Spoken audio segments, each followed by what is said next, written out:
हाँ देखिए, अब ये दो क्वेश्चन देखिए, ठीक है, फिजिकल पेंडुलम का। फिजिकल पेंडुलम में क्या है फॉर्मूला? कोई बॉडी ऑसिलेट हो रहा है, टाइम पीरियड इक्वल टू बताओ 2 pi root over I/mg D.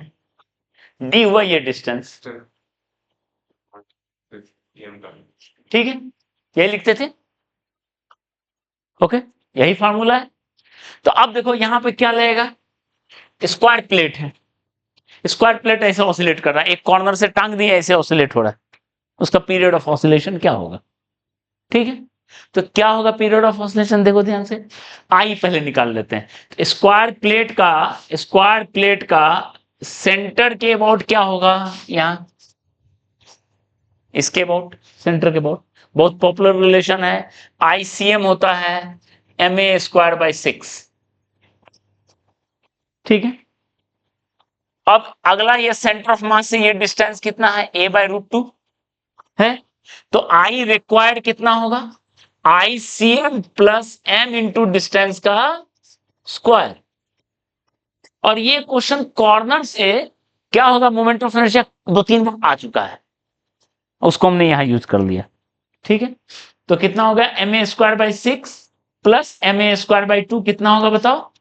6 और ये हुआ 4 ma², 2/3 ma²। ठीक है, बस यहां पुट कर दो, इसका पीरियड क्या होगा? तो टाइम पीरियड रिक्वायर्ड जो होगा वो होगा कितना? 2 पाई, आई का वैल्यू हो गया 2/3 ma² बाय, बताओ डी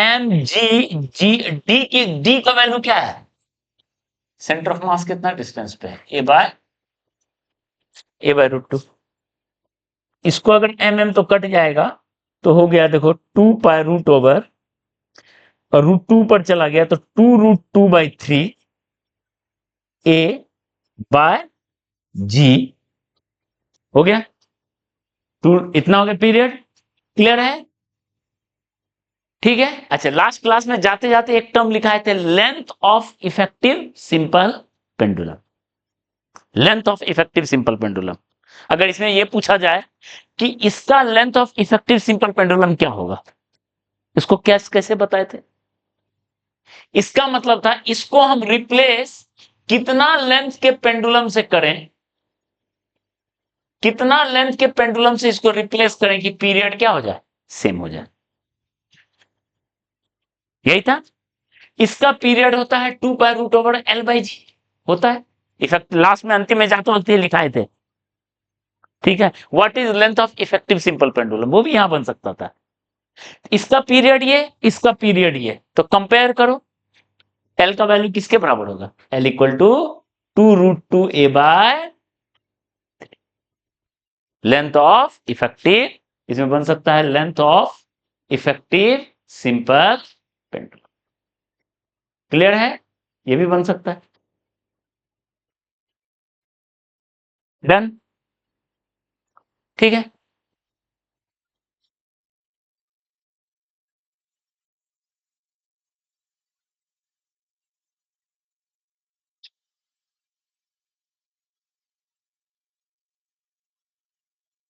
अब बचा लास्ट क्वेश्चन।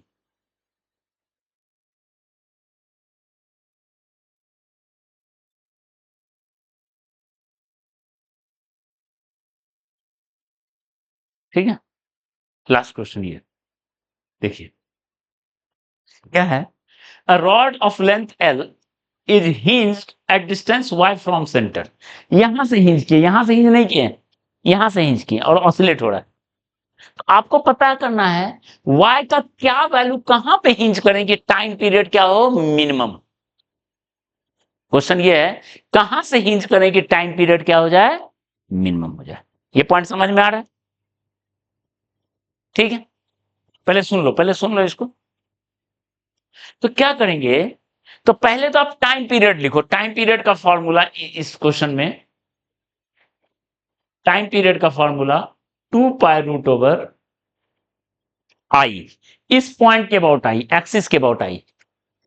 तो बताओ एक्सिस के अबाउट, सेंटर ऑफ मास के अबाउट क्या होता है? ml² bye 12 ICM plus MY²,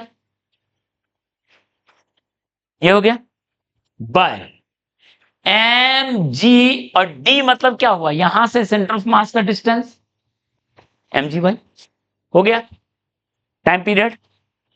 M cut गया तो टाइम पीरियड किसका टर्म में आया, y के टर्म में, अलग अलग y के लिए अलग अलग होगा। अच्छा, √g को भी बाहर ही कर देते हैं, कांस्टेंट ये L²/12y प्लस y।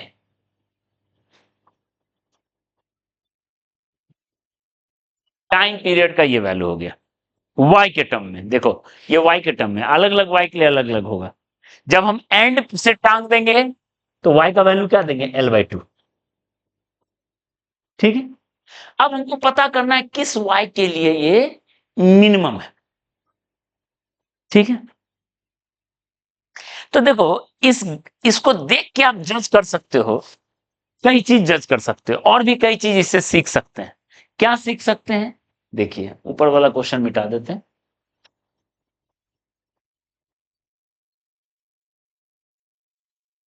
यहां देखिए, आप इस एक्सप्रेशन को देख के जज कर सकते हो, इस एक्सप्रेशन को देख के जज कर सकते हैं। टाइम पीरियड का वैल्यू है 2π/√g √L²/12y प्लस y, यही है। अब देखो, अगर आप y का वैल्यू 0 सेट करो, मतलब hinged at centre of mass,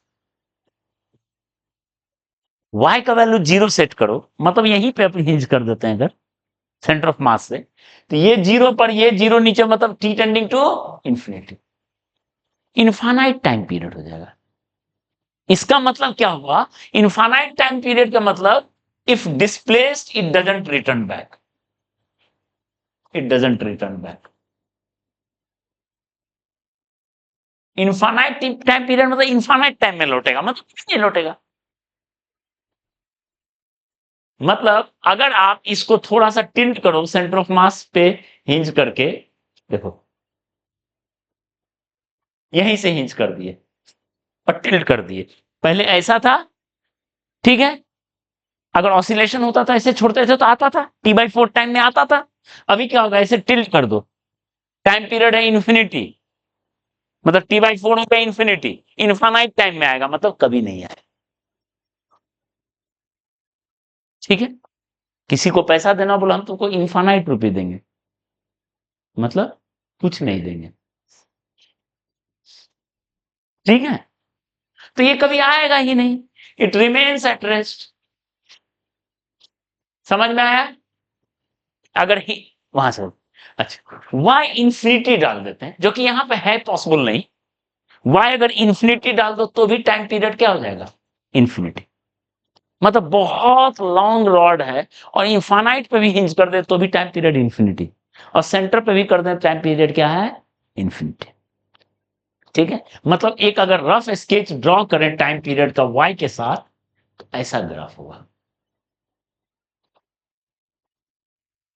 parabola नहीं है, पैराबोला नहीं है, नहीं ना, एक रफ स्केच है, हर हर हर उसके कर्व का नाम नहीं दिया जा सकता है, बस एक रफ स्केच है।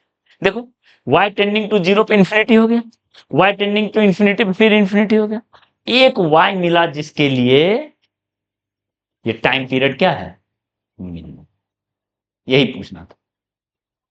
ठीक है, तो सवाल है, how will you calculate this position, तो कैसे निकालते हैं कोई चीज का मिनिमम मैक्सिमम, बताओ, डिफरेंशिएट करके 0 कर देते हैं। तो सब चीज को क्यों डिफरेंशिएट करोगे, सब चीज तो कांस्टेंट है, सिर्फ इनसाइड जो टर्म है, इनसाइड को डिफरेंशिएट करो, इनसाइड को आप क्या करो, डिफरेंशिएट करो। जिसको इस पॉइंट में दिक्कत है कि डिफरेंशिएशन करके 0 क्यों होता है मैक्सिमा मिनिमा, जाकर लेक्चर रिवाइज कीजिए, ये 12th में बहुत बार आएगा। अब आप स्किप नहीं कर सकते हो, सर ये नया चीज है, नहीं समझ में आ रहा है, मैक्सिमा मिनिमा 12th में चैप्टर पढ़ना है मैथ्स में।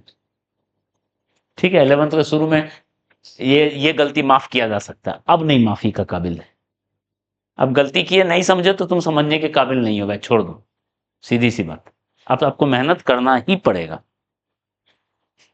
ठीक है, तो कई लोग को शुरू में दिक्कत होता है, सर मैक्सिमा क्यों, डिफरेंशिएशन क्या है, ये क्या दुनिया बदल गया, मेरा 10th तक कितना हसीन था, क्लियर कट चल रहा था, ये क्या फालतू फालतू चीज आ गया।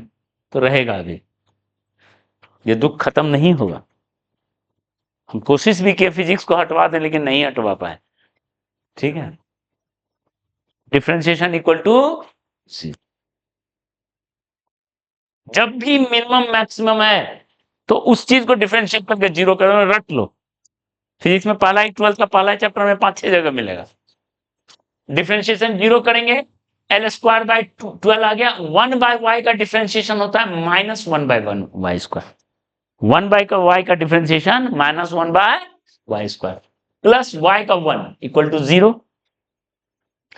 1 equal to L square by 12 y square, y square equal to L square by 12, y equal to L by 12 का 2 root, this is the position, L by 2 root 3। And what is T minimum, वो value डाल दो, 2 pi by root g, root over L square by 12, y की जगह क्या हो गया, L by 2 root 3, अब प्लस इसको सॉल्व कर लो, एल एल कट गया, यहां से 6 से गया, तो 2 पाई रूट जी, ठीक है, देख लो, root over root 3 is l by 6 plus l by 2 root 3, इसको फिर फर्दर सॉल्व कर सकते हो जो भी है। This is the minimum time, done. ठीक है, ओके। आप सेम लॉजिक को इस क्वेश्चन के लिए अप्लाई कर देना। एक डिस्क है, एक डिस्क है, डिस्क का ये सेंटर है, ये रेडियस आर मान लेते हैं, तो कहां से हिंज करें, वाई का क्या वैल्यू होना चाहिए। ठीक है, ये डिस्क है, रेडियस आर है, वाई का क्या वैल्यू होना चाहिए कि टाइम पीरियड इज, इसको ट्राई करना एक प्रैक्टिस के लिए, क्लियर है। चलिए।